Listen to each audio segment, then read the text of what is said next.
Tonight, violent storms charging across the U.S., putting millions at risk. Massive twisters carving a path of destruction. In Michigan, a tornado ripping apart a FedEx facility. An overturned house pinning down a couple. Rescue crews urgently working to free them. A doorbell cam capturing a twister snapping trees from their roots. Right now, life-threatening storms stretching from Dallas to Charlotte. Also tonight, demonstrations versus diplomas. What would be weeks of celebrating the 2024 class marred by protest over the Israel-Hamas war? Officers storming George Washington University, arresting dozens. Images of zip ties and pepper spray instead of caps and gowns. And the new poll showing the vast majority of college students never even participated in protests. So tonight we asked the question, why did so many college leaders give in and give up? Marjorie Taylor Greene booed on the House floor as she moves to oust Speaker Johnson, but her efforts quickly hitting a wall as the House votes overwhelmingly to save the Speaker. We'll just put an end to her threats. An NBC News exclusive, a Virginia man arrested in Turks and Caicos, speaking out for the first time. His emotional message after being arrested and thrown in jail because 2 bullets were found in his luggage. His concerns as he and several other Americans face up to 12 years in prison there. Rough landing, a Boeing plane landing nose first, the landing gear failing to open, the dramatic moments as the pilot climbs out of the window of the cockpit. Plus Gen Z's credit crisis, younger Americans racking up more debt than the generations before them, why social media may play a part. And working with Mickey Mouse, remote workers setting up shop in Disney World, working at the parks and riding the rides when they have downtime. But are employers feeling the magic? Top story starts right now.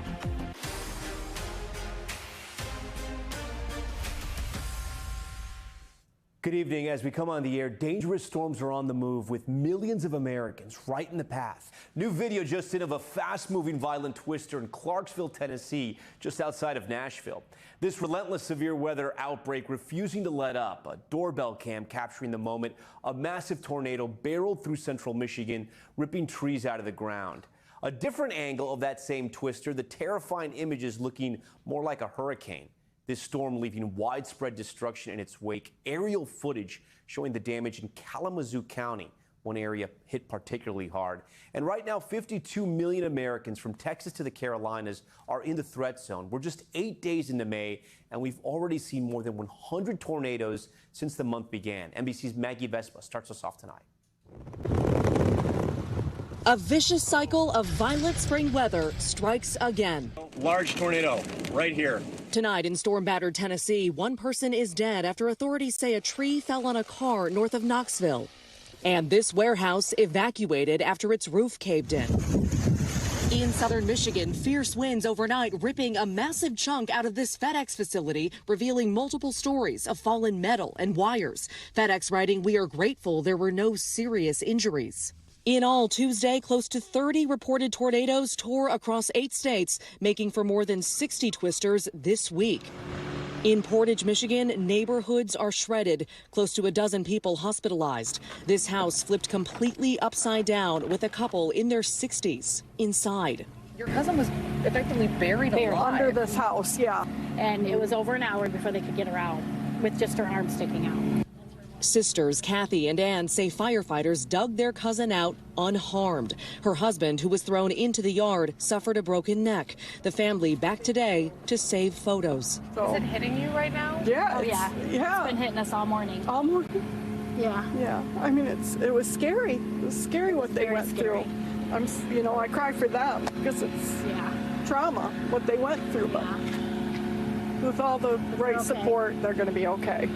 The same sort of devastation that's played out all week. Among the flashpoints, a deadly EF4 decimating parts of Oklahoma Monday. Meanwhile, Texas now at risk for more damaging winds and hail days after torrential floods ravaged the state. Amid our climate crisis, the behavior of these severe systems is shifting, with supercell storms that spawn twisters becoming stronger and so-called tornado alley trending east toward more populated areas in Mississippi, Tennessee, and the Ohio River Valley. Back in southern Michigan. It feels like I'm at a funeral. Dawn Nico's home is among the latest destroyed. I cried all day yesterday. It's like the end times, all the destruction. All right, Maggie Vespa joins us tonight live from Portage, Michigan. Maggie, we see you're outside that FedEx facility there. Pretty incredible with the damage you've seen, and yet there were no serious injuries. Yeah, exactly. No serious injuries and no reported deaths, which has a lot of people here really shocked, especially when you see scenes like that. Actually, Michigan's governor today addressing that, saying in that respect, people here feel very lucky, but also adding, quote, the devastation is real, which again is so apparent when you see damage like that. Yeah, Tom. Maggie, we thank you for that. We want to get to some breaking news right now. I want to get right over to Bill Cairns. Bill, you just told me you're tracking some tornadoes that are touching down right now in Tennessee. Yeah, we're under a tornado emergency just south of Nashville, and that means a tornado is on the ground. It is large and about as dangerous as it gets. So let me give you the overview first, and we'll go in closer look at that one. So we've had 9 tornadoes already on our way towards another tornado outbreak. 173 wind, hail, and tornado reports already, and we're just getting into the heart of it this evening. And one of the most impressive reports I saw was out of Missouri. 4.5-inch hail. That equates to grapefruits. They said cars were destroyed, holes in your roof type hail in areas of Missouri. So when we get those pictures in, we'll show you them, and that'll be incredible. As far as the watches go, 11 different states, portions of them have tornado watches, from Texas to Missouri, Tennessee, Kentucky, and even a little sliver here of northern Georgia and Alabama. So this is the storm that we have the tornado emergency for. It looks like it struck, hit in or near Columbia, Tennessee. Then it crossed Interstate 65. You can see the icon here. That means a confirmed tornado. And this is where it's located. Notice Nashville safely to the north. So the people in Eagleville to Unionville, you need to be in your storm shelters. You need to be underground. You need to have a lot of walls in between you. There's a story out of Oklahoma, that EF4, that a family survived with mattresses on top of them in their bathtub. That, when you have a strong tornado like this, that's what it takes sometimes to survive, because your house, the structure is just going to implode. So as far as these threat goes, they're calling it catastrophic with this one. And a Bear Wallow, a little small rural community here, that's about to go right through the middle of that tornado. So our prayers for them. Further to the north, we do have another tornado warning. Little hook right in here near Castiglione Springs. This is, notice Hendersonville, so Nashville. The reason this looks funny like this, that's this radar dome actually that gives us all this information. So it's really close to the radar. And so we'll continue to track that one. Other threats, life-threatening flash flooding is ongoing now. Anywhere you see the maroon, including Nashville, life-threatening flash flood warning. It is pouring. It's been pouring days on end. And now when you get these thunderstorms training over the same spots, a very dangerous evening, especially after the sun goes down. If anyone gets caught driving through flooded roadways, we could easily expect 2 to 3 inches. And Tom, this isn't over yet. Tomorrow night, we're going to do this all over again. 61 million people at risk tomorrow, from Texas all the way to Georgia and up the East Coast to Washington, D.C. Hopefully not as many tornadoes, but we'll keep you posted. If I get any new information about that tornado emergency, I'll bring it to you. Yeah, we're going to want you to stand by for us. And as you mentioned, it's going to be a violent night. Okay, Bill Cairns for us. Next tonight, to those disruptions on college campuses across the country as graduation season gets off to a rocky start with commencements on some campuses and arrests on others. NBC's Liz Kreutz has that tonight. Across college campuses nationwide, another tense day as more universities crack down on pro-Palestinian protests ahead of graduations.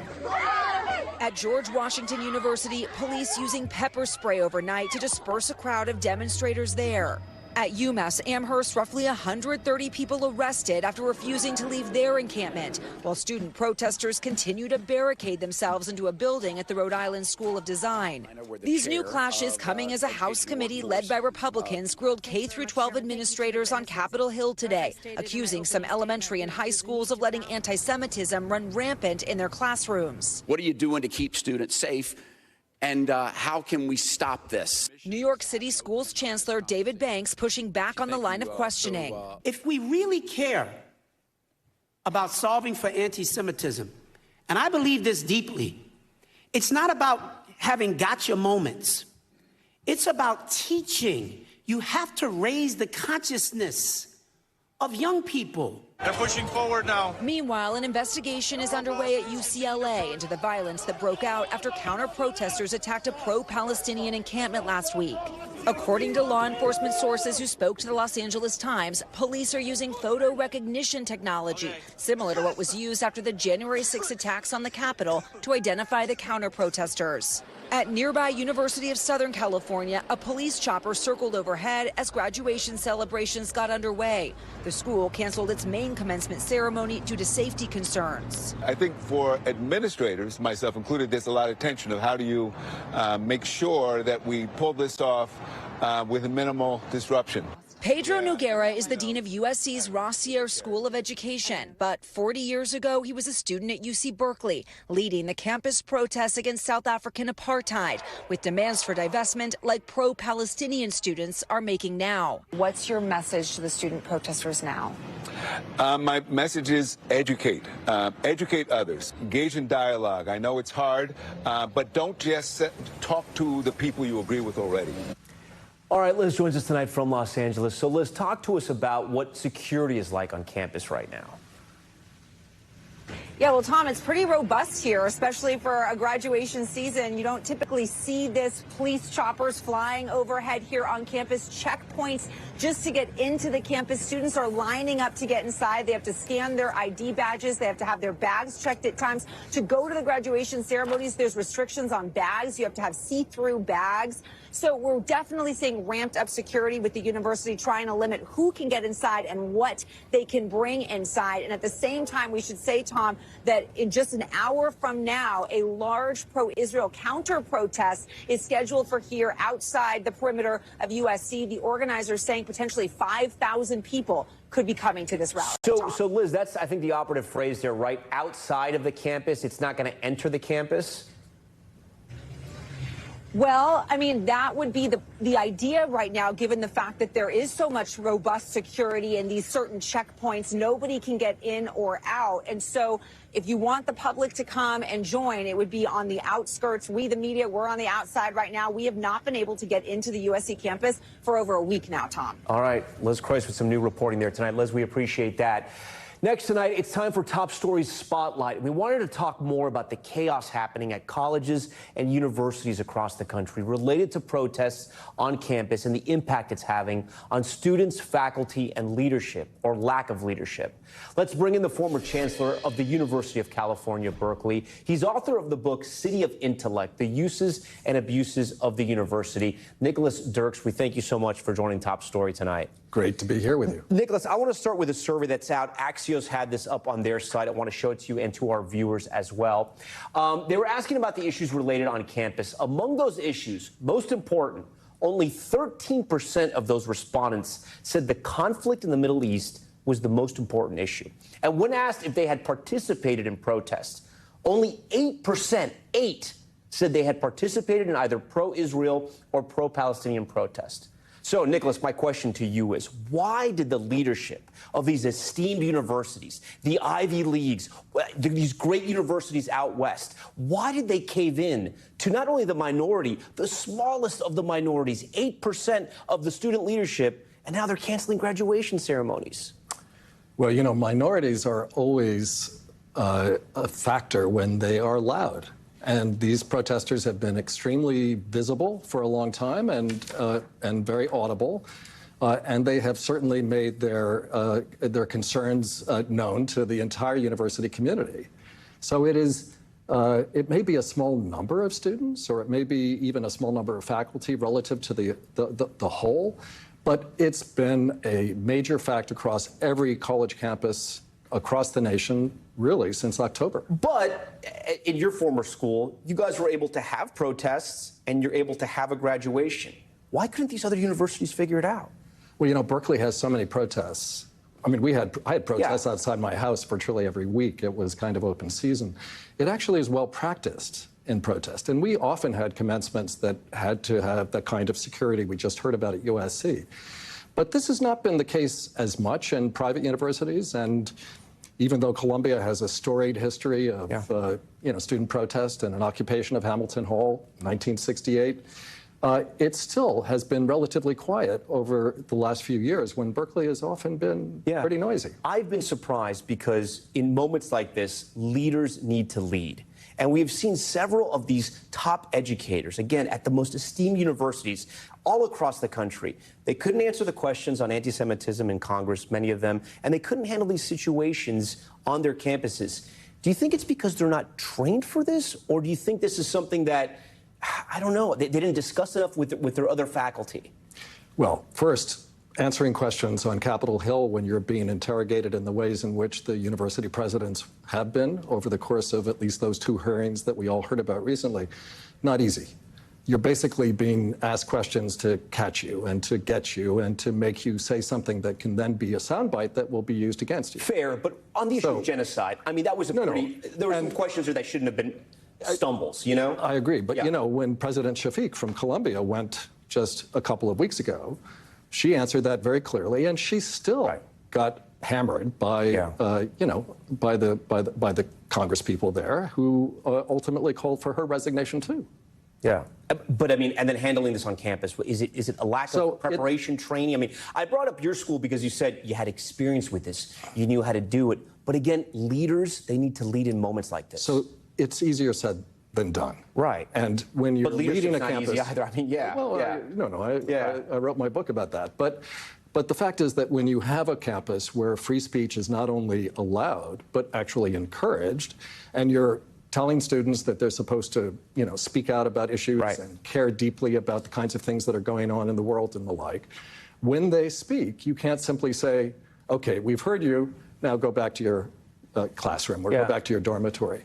It turns out it's actually very difficult to draw certain kinds of lines when you have the kind of storied commitments to free speech that started at Berkeley in 1964. I get it's difficult, but I have to think that it's much more difficult when you think about the philosophy of why we educate our students. It's to make them better citizens. And I would think that is much more difficult than trying to balance protests and graduations. That's why I'm so confused. I would think the role of a chancellor, of a president, is way more complicated. There's so much more responsibility as far as making the country better than dealing with a protest and a graduation. I'm just trying to understand why they couldn't figure this out, you know? Look, I know it's not I hear easy, you. but I hear you, and I know that from the outside, you would think, you know, why can't the universities just sort this out and you know, get on with it? Because of course, graduation ceremonies are incredibly important, and they're important for almost all the students. Well, and also there were hiccups, right? It wasn't just like it was one night. It was like the protest started, and the protest started in encampments, and then they didn't let the police into the encampments, and then they did let the police on the encampments, and then things got too dangerous, and then now there's no graduation. And these poor students and these parents who have paid so much money, or they've taken student loans out, they didn't get their graduation during COVID, and now they don't even get a graduation on campus after spending all that money and working so hard and having such a great experience in college. Don't you feel like some of them were just robbed of this experience? Again, according to that poll, for 8% of the student body. That to me was just shocking.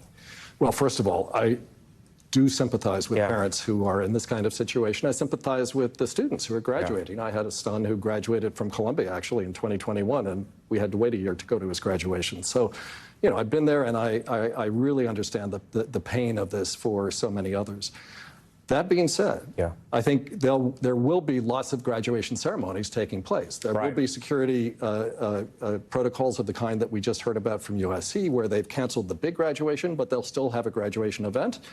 And many students, particularly in large universities, go to their own college graduation or their own professional school or whatever it might be. And I think those will go on, and they'll go on unimpeded. Historically, college campuses have been great incubators, right, for progressive thinking, for movements, for social change that have affected the country. I mean, going back to the 60s, even before then, right? College campuses, I don't say radical change in a bad way, I mean radical change in a good way, started on college campuses. And yet here we are in 2024, and in some of these universities, you have Jewish students who say they don't feel safe. And I'm trying to understand, how can college universities that sort of preach and teach and push forward progressive ideas at the same time have an environment where Jewish students don't feel safe? Well, you know, this has been the big concern over the course of the whole year, well before the encampments began to actually lead some college presidents to call in the police. And it's been a concern because some of the chants that protesters have been using have been interpreted by Jewish students as being direct harassment, discriminatory language that is directed at them. There's a lot of disagreement among the different parties on campus as to what those particular speech acts actually represent and mean, but there's no doubt that people self-report often Jewish students will self-report that they don't feel comfortable. And we have, in universities over the last 10 years, spent a lot of time talking about the comfort of students. And we've talked about it in different kinds of contexts. And really the question is, what is safe enough? And how comfortable can we actually guarantee a student to be under the kinds of conditions where free speech and political protest are part of the DNA of universities, too? We're supposed to learn on college campuses. I hope we've all learned something during this movement. What do you think we've learned? Well, I think we've learned that protest wasn't going to disappear in the 1960s, that students are often out there at a very kind of impressionable and formative moment in their lives, looking for causes that they can care deeply about, and they've found a cause that can, at this point, that they do care deeply about, and they're ready to go out and protest. Now, lots of other issues may be influencing and impacting the way in which these protests have actually developed, but I think, you know, the good story is, for a long time we thought college students didn't care about the world. Now we think sometimes they care too much, but you know, it is ultimately going to be the responsibility of university leaders to ensure the university is a place where these are kinds of issues that can be debated, they can be talked about civilly, they can be engaged across these kinds of communities that often disagree violently with each other, and find a way to really do what our primary mission is, educate. So, Nicholas, I know you have a book that's out for parents, students going to college, thinking about sending their kids to college. Why is your book so important for this moment right now? Well, I thought I had a hard time at Berkeley when I was chancellor. We had riots on campus. I had a lot of issues that came up, from issues around intercollegiate athletics to sexual harassment to ultimately to questions of controversial speakers on campus. So if anybody wants to know what the life of a university president is like, I can recommend my book. It's not going to tell you how to deal with your freshman choices around courses, and for that matter, whether or not you're going to confront protests when you get there in the fall. Nicholas Dirks, the book's called City of Intellect, The Uses and Abuses of the University. We thank you for coming here and helping us understand what's going on college campuses. Thank you, Tom. Okay, we want to move overseas now to the war in Gaza tonight. President Biden pausing the shipment of some weapons to Israel. The move coming amid growing concerns of further devastation in Gaza as Israeli forces launch a ground and air invasion in the border city of Rafah. All of this as delegations from Israel and Hamas once again resume talks in Egypt for a potential and hopefully a ceasefire situation. Here's NBC's Andrea Mitchell with more. Tonight, in a stinging rebuke of a close American ally, President Biden halting a weapons shipment of 3,500 bombs to Israel, just as Israeli troops are targeting Hamas in Rafah. They go into Rafah. They haven't gone into Rafah yet. If they go into Rafah, I'm not supplying the weapons that have been used historically to deal with Rafah. Fearing Israeli forces could drop 2,000-pound bombs on Rafah, as it did targeting a suspected Hamas terrorist in the Jabalia refugee camp last fall, killing civilians. We have concerns about what that would mean for the civilian population there when you look at the way Israel has conducted its operations in the past and what the impact on the civilian population has been. But the move angering many Republicans. I think it's a hugely irresponsible decision. There should never be any question about America's commitment, United States commitment to Israel. An Israeli official telling NBC News there is deep frustration over the U.S. decision. And tonight, also a rift over humanitarian aid. With the Rafah border crossing now occupied by Israeli tanks, aid not getting through. The State Department calling that unacceptable. It comes despite Secretary of State Blinken's repeated urgings about aid to Gaza, as he told me in Israel last week. And it's imperative that they get the food that they need, the water they need. And tonight, new reporting. CIA Director William Burns is back at ceasefire talks in Cairo after meeting with Prime Minister Netanyahu. U.S. officials telling NBC News Israel wants Rafah to be excluded from any ceasefire. An Israeli official denies it. Still, the State Department said today an agreement that could halt the fighting and bring home the hostages is within reach. Tom? Okay, Andrea, we thank you for that. Now to Capitol Hill, where Republican Representative Marjorie Taylor Greene unsuccessfully filed a motion to oust House Speaker Mike Johnson. The effort shattered an overwhelming vote on the House floor. Just earlier today, her announcement met with boos from her GOP colleagues. You can hear them right there. This all comes as Greene, for weeks, has threatened to trigger the vote over Johnson's decision to pass more funding for Ukraine. For more on all this, Ryan Nobles joins us from Washington, D.C. And Ryan, I don't want to sort of overstate this moment, but this is a moment, I would say, right? Speaker Johnson seeming to have the confidence of both parties? Yeah, Tom, you and I have had a lot of conversations like this over the 118th Congress where I tell you that this never happens, but I need to say it again tonight. This never happens. The idea that a Speaker of the House who is elected by a majority party ends up holding on to that job because he gets the help of the opposition is just something that never happens. And this was something that Speaker Johnson basically worked very hard to get to a place where this would be able to happen. And the main reason that he got to this place was because of his willingness to put that aid package on the floor that provided aid to Ukraine, Israel, and to the Indo-Pacific and Taiwan. This was something that Democrats believe was negotiated in good faith. It was a reason that they believe was worth allowing this to stop this from happening, to prevent the chaos that we saw play out last fall. So Speaker Johnson's holding on to his job right now. He's holding on to it, yes, because Democrats came to his rescue. But it's also worth noting, Tom, that an overwhelming number of Republicans also supported this. In fact, only 11 Republicans were in favor of moving forward with the motion to vacate. So this was a resounding victory for Johnson. It's embarrassing for Marjorie Taylor Greene, and many people on Capitol Hill are hoping this brings to an end this constant cloud of concern that the Speaker may lose his job. Yeah, and so I want to ask you about Marjorie Taylor Greene, because there are elections coming up. This was embarrassing, as you described it, and it shows maybe she doesn't have the juice she once maybe did. Does this affect her going forward?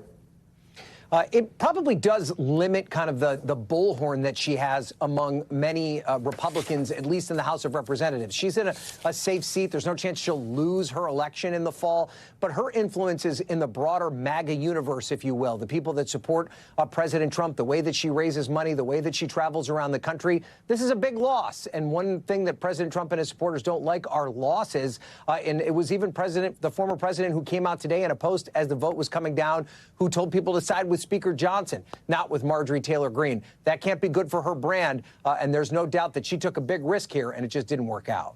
All right, Ryan Nobles for us tonight. Ryan, we appreciate that. Still ahead tonight, an update in the murder of University of Georgia student Laken Riley. The suspect formally indicted by a grand jury after the 22-year-old's death earlier this year, the slew of charges he's now facing. Plus, the American tourist detained in Turks and Caicos speaking out after he was arrested for bullets found in his suitcase. Why he says this nightmare is the result of a simple mistake, as he remains unable to leave the island. And the former interpreter for baseball star Shohei Ohtani set to plead guilty on bank fraud charges, the massive amount of money he's accused of stealing from Ohtani's bank account. Stay with us.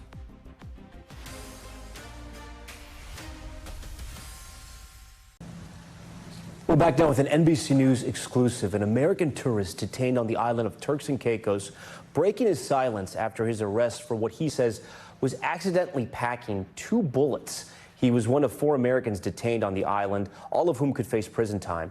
NBC 10 Boston's consumer investigative reporter Leslie Gatos has the story. I can almost not wrap my head around it still, and I'm living in it. It's hard to believe that it's happening, and it's definitely a nightmare. 31-year-old Tyler Wenrick has been on Grand Turk Island since his arrest April 20th, charged with possession of ammunition.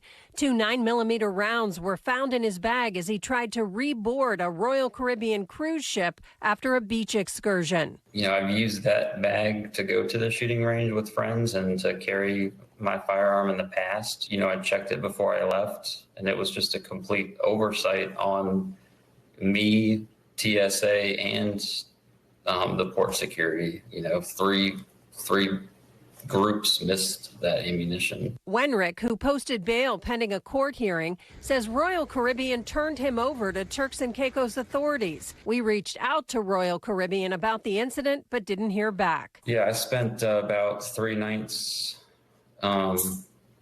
in the jail, and then I moved to the prison for about 9 nights.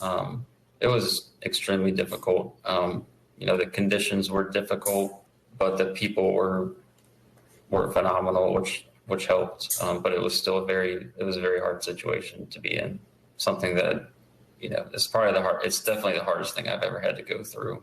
Wenrick, who's a paramedic, says it's difficult being away from his wife and 1.5-year-old son. They're not doing great. My son's having trouble sleeping at night. He knows something's wrong. He's old enough to know that there's something wrong. And my wife is trying to do the best she can. She's got a good support system, but as you can imagine, we're a very close family, and having your husband thousands of miles away with such uncertainty. He's living on the island with his father as the case moves through the courts. The situation has taken an emotional and financial toll. I mean, tens of thousands of dollars that we're facing and just trying to survive here, and legal fees. Brian Hagerich of Pennsylvania and Ryan Watson of Oklahoma both pleaded guilty to possession of ammunition after bullets were found in their bags when they tried to board flights home after vacations on the island earlier this year. Hagerich will be sentenced May 29th. Watson will be in court next month. A fourth American, Michael Evans, was arrested in December on the same charge. He's in the U.S. on bail and has a June 18th sentencing hearing. He pleaded guilty to possession of 7 rounds. All of the men face a possible 12-year prison sentence under TCI's strict guns and ammunition law. But the judges can consider exceptional circumstances that would allow them to impose a lesser sentence. It's a frightening waiting game. Just trying to lean on my faith and pray, and I'm thankful for the support system that we have, and I'm hoping for the best outcome for everybody. It's an unimaginable situation that we're in, and we're all just trying to take it day by day to get through it. All right, Leslie joins us live tonight from Boston. Leslie, what can you tell us about how desperate Tyler's feeling? Does he have any hope for release? I mean, you hear him there in the interview, and it doesn't sound like he's incredibly positive, even though he's now out of prison. He's scared. I think all of these guys are really scared. Imagine going on vacation and not being able to go home. They will be all watching very closely on May 29th. That will be the sentencing hearing for Brian Hagerich. That will likely set precedent in these cases, and they may have a better idea of what, his outcome may be. That judge will be able to sentence him to anything from a fine and time served all the way up to that 12-year prison sentence. And Hagerich has been there since February. This isn't moving quickly. It's taking a while. It's extremely expensive to live on that island. These guys aren't working, and it's taking a huge financial toll on their families, on top of all the rest of it. And then, Leslie, there's also been a series, I want to make sure I get this right, bomb threats in Turks and Caicos? There has been a series of bomb threats there. Their police commissioner came out and said over the past couple of weeks, they have had a series of bomb threats on both of the island's airports, some other buildings, and even against officials there. They had no devices that were found. They said it was a hoax, and they're looking for the perpetrators of that. This is not related to the Americans being held, but of course there are some posts on social media, some online forums where that people are making claims, linking this to these American tourists. That prompted Ryan Watson and Brian Hagerich to release a statement about it, saying they had absolutely nothing to do with those bomb threats. They take the safety of the Turks and Caicos Islands and all of the people on them very seriously. So they definitely wanted to distance themselves from that. Leslie, I got to ask you something. I mean, I'm hearing this thing now, and this has been such a bad sort of PR campaign for Turks and Caicos, which relies so much on tourism, especially American tourism. How are they responding to all of this, including the blowback? I have reached out to the Turks and Caicos Tourism Department. I have reached out to their police department. We have reached out to their government and have not heard back from anyone to any of our questions about anything. You can imagine they do rely heavily on American tourism. It is the majority of the people who visit that island. It has to be on their minds. I did talk to a local reporter in Turks and Caicos today who said, absolutely, people are talking about it. They're a bit divided on what they think should happen here, but they are all going to be watching as well on that May 29th hearing to see how this all plays out and what it's going to mean for them in regard to the tourism, if these guys get really long prison sentences. NBC 10 Boston's consumer investigative reporter, Leslie Gatos. Leslie, we thank you for all of your great reporting in that big exclusive tonight. Okay, when we come back, Gen Z in debt. A new Wall Street Journal report finding young Americans have more credit card debt than generations before them. So what's behind this, and how can young people get back on track? And does social media have something to do with this? Stay with us.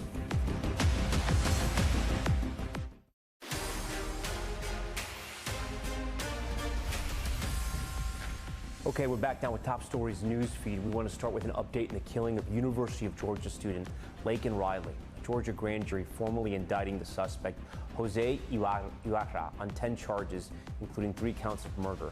He was also charged with a peeping Tom offense from an alleged crime before Riley's murder.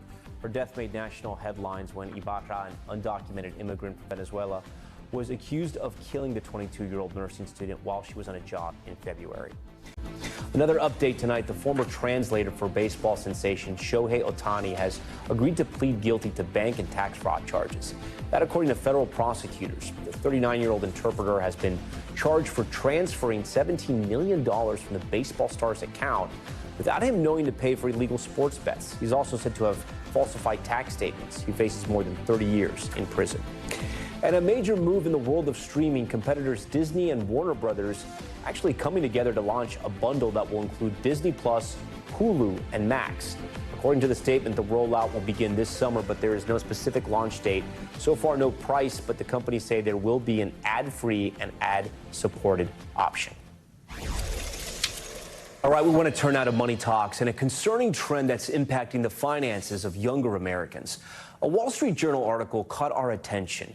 It was headlined, Gen Z sinks deeper into debt, and details young Americans are starting out with more credit card debt than generations before them. And here's why that's important. Because younger people with higher debt are more delinquent on credit card payments and need to rely on family for help if they lose their job, say economists and financial advisors. They also often delay life milestones, including home ownership and marriage, say the economists. For more on this and why it's happening, I want to bring in the author of that article, Oyen Adedoyin. She's a personal finance reporter for the Wall Street Journal. So, Oyen, thank you so much for joining us.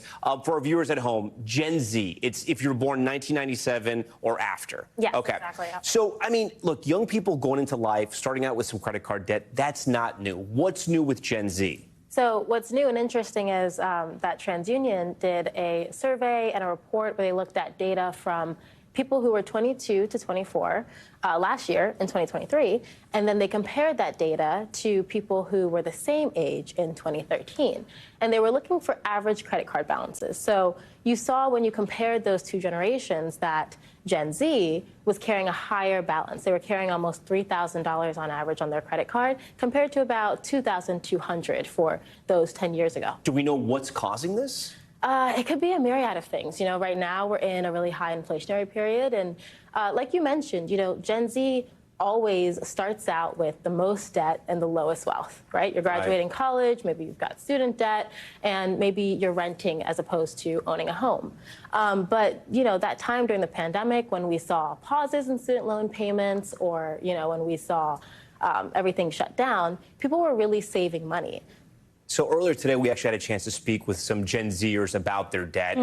Some of them have been posting about this on social media. Some of them have paid off that debt. Some are still struggling to pay their bills. Here's what they had to say. Yeah, I can't think of a single person that I know under the age of 30 that doesn't have student debt of some kind, if not additional debt like car and credit cards. I just feel like the outside influences like social media, friends and family, and not having the discipline in myself really just got me back to square one. So it really took a lot of growth and development in my 20s to get to where I am now. So I want to talk about that last person there because I just wonder in the post-pandemic world, right, with social media taking off, the experiences, the put it on the gram, the TikTok, if younger generations are sort of almost living a YOLO lifestyle, right? And just saying, like, get me into first class, get me at the best hotel, get me the nicest car because I can put it on social media and it could look like my life is great. Are you seeing that? Does the research show any of that? That's definitely a part of it. So many surveys have come out since the pandemic looking specifically at Gen Z and seeing, that influence that social media apps like TikTok and Instagram have on people wanting to go beyond their means to be able to afford, a trip to Italy or a really nice dinner. Go big. Exactly. Go big or go home and post it on Instagram so all their friends can see. Yeah. You had something else really interesting in your report. I want to put it up for our viewers here. You point out how Generation Z, they're getting their credit cards at a faster rate than other generations, right? And here's what you write. You say in 2021, credit companies loosened the qualifications for who could get credit cards and more people open new accounts. Gen Z members open new credit card lines at a faster rate than other generations during the pandemic. So I got to ask you about this. I mean, credit card companies are to blame here. Is it predatory? Because, I mean, it sounds like this generation is the generation of credit and forget it.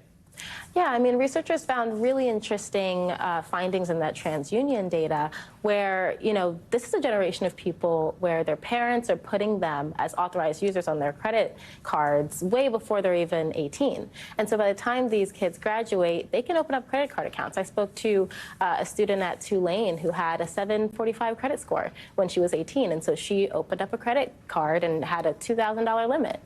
Yeah, and that could, in some cases, lead to problems. Did you come across any good tips? Anything we can give our viewers, parents or Gen Zers that are watching us that may have some debt?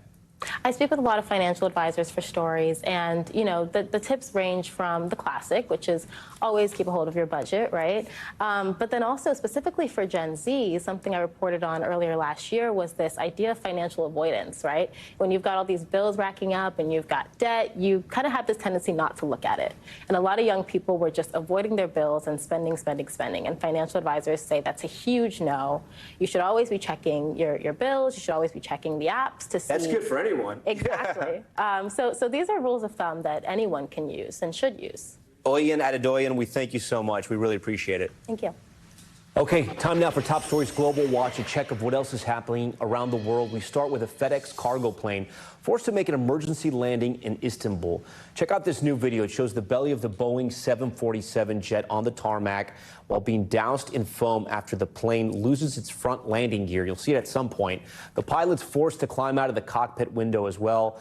They are okay. The plane was heading to Paris when its front landing gear failed to open. No one else was hurt. The incident is under investigation. And some potentially worrisome news for spice lovers out there. Another sriracha shortage could be on the way. The hot sauce producer Hui Fong Foods says it will be halting production until after Labor Day.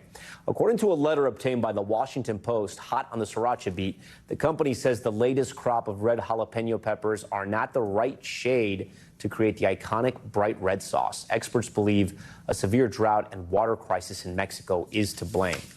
Okay, when we come back, work from home. Some love it, some hate it. Well, some are taking it to the next level. Work from Disney World. We're not joking. A growing number of remote workers clocking in from Disney parks. They're taking to social media to share where they plug in, but also how they spend their downtime on rides or even meeting characters. We speak to a lawyer and someone in the tech field about why they're choosing to work from the happiest place on earth. But how do their employers feel? And are they actually getting the job done while spinning around with the Mad Hatter? That's next. We're back now with the trend taking off on social media. Remote workers ditching their home offices and setting up shop at Disney parks. Stephen Romo speaks with two people about mixing work and play. It's called the happiest place on earth, but now some remote workers are turning Disney World into their office. I'm a remote worker, and here's how I arrange my Disney World travel around my full-time job. The trend exploding on social media in the post-pandemic world. Everyone from freelance journalists to lawyers sharing where inside the park they can plug in and get to work while also mixing in some time to visit Cinderella's castle. I'm able to shift my hours earlier so that I can hit the parks in the afternoon after I've wrapped up my work for the day. Matt Richardson has been working remotely from Disney for 2 years now. What's important to my employer is that I get my work done, and that's my first priority no matter where I am in the world. He lives about 1,000 miles away from Orlando, but realized he could still enjoy his favorite parks and create digital content while also maintaining a job at his tech company. I wanted to take a trip down to Disney as things were coming back, and I kept working. I opened up my laptop, I kept the emails going, and it made me realize that I don't necessarily have to be in my home in Ohio to get work done. And there's a whole system to it. On Disney blogs, you can find the best places to whip out that laptop and peruse some spreadsheets before hopping on Space Mountain. There are a few spots at Disney World which are great for remote working, like the lobby of the Wilderness Lodge. And it's not just Disney World in Florida. California's Disneyland also getting in on the action. I come to the parks to do that work. I live pretty close to Disneyland, and I have a Magic Key, which is like the annual pass here. I'm able to go pretty frequently, and I'll spend time during the day working as I need to. Caleb Graves is an attorney and makes the most of his daily downtime with some Disney distractions. You can finish a meeting and then go watch some stormtroopers. Is that kind of what you get to do? Yeah, that's definitely an option. Hey, you're not authorized. But not everyone thinks you should be able to work from a galaxy far, far away.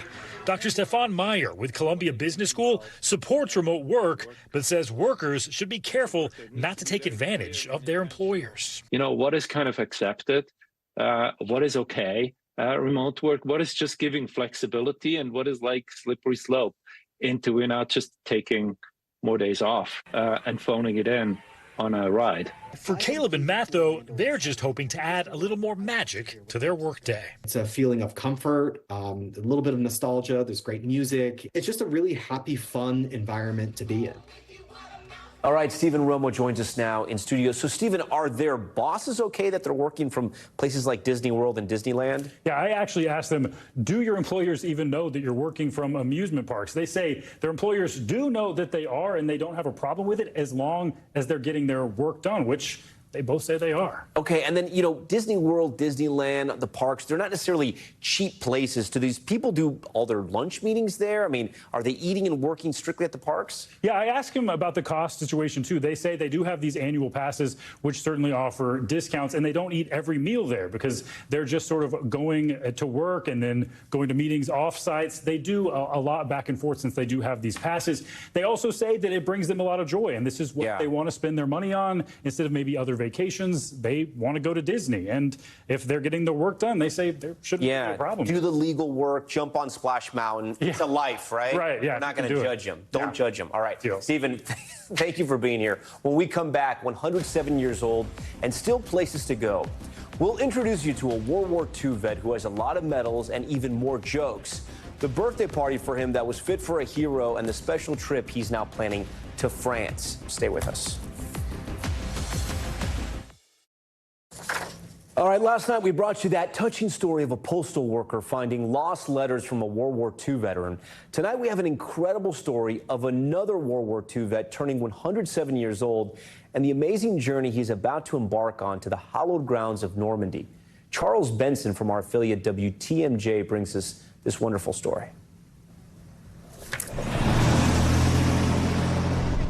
The population in Pigeon Falls, Wisconsin is 381. But there's no one here or in the state like Reynolds Tomter. Here we go again, ready or not. Reynolds is ready. He has been all his life. Happy birthday, youngster. Today is his 107th birthday. It's been a lot of fun. Spend a few minutes with this Merchant Marine World War II veteran, and you'll want more. Gosh, good to see you, Dave. He's the persona of gratitude. I'm blessed. I got friends. I'm so blessed, thankful. With the personality of a late-night talk show host. Yeah, I'm experiencing a new thing, and I've never been this old before.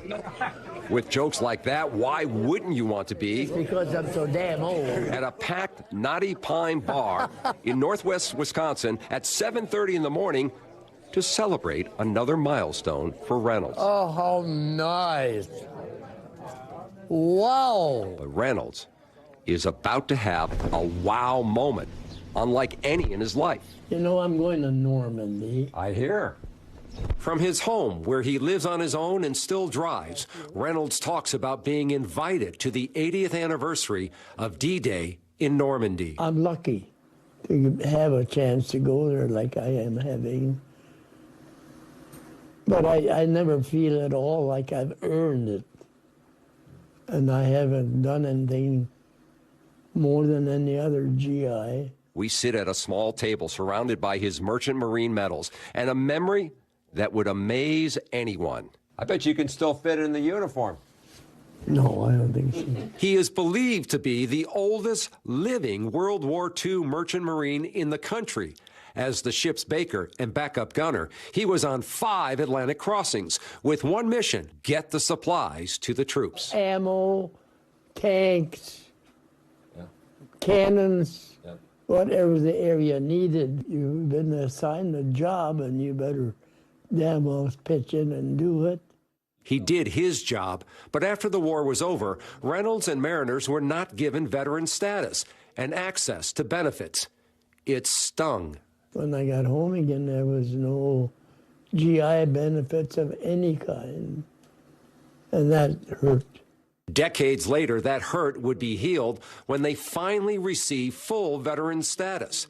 Then, in 2022, Reynolds and Merchant Marines were given the Congressional Gold Medal for their service in World War II. We're really being recognized now. Wherever he goes these days, people ask him about the upcoming trip to France. I haven't earned anything to go to France, but the only thing that did it is because I'm so damn old.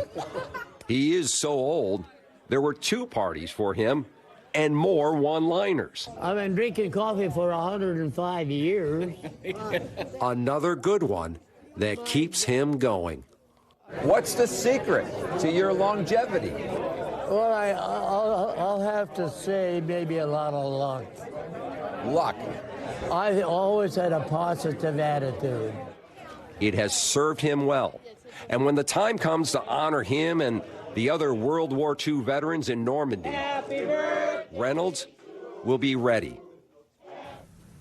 All right, we thank Charles Benson from our affiliate WTMJ once again. And Reynolds, we can't wait to see you in Normandy. Thanks so much for watching Top Story tonight. I'm Tom Llamas in New York. Stay right there. More news on the way. Thanks for watching. Stay updated about breaking news and top stories on the NBC News app or follow us on social media.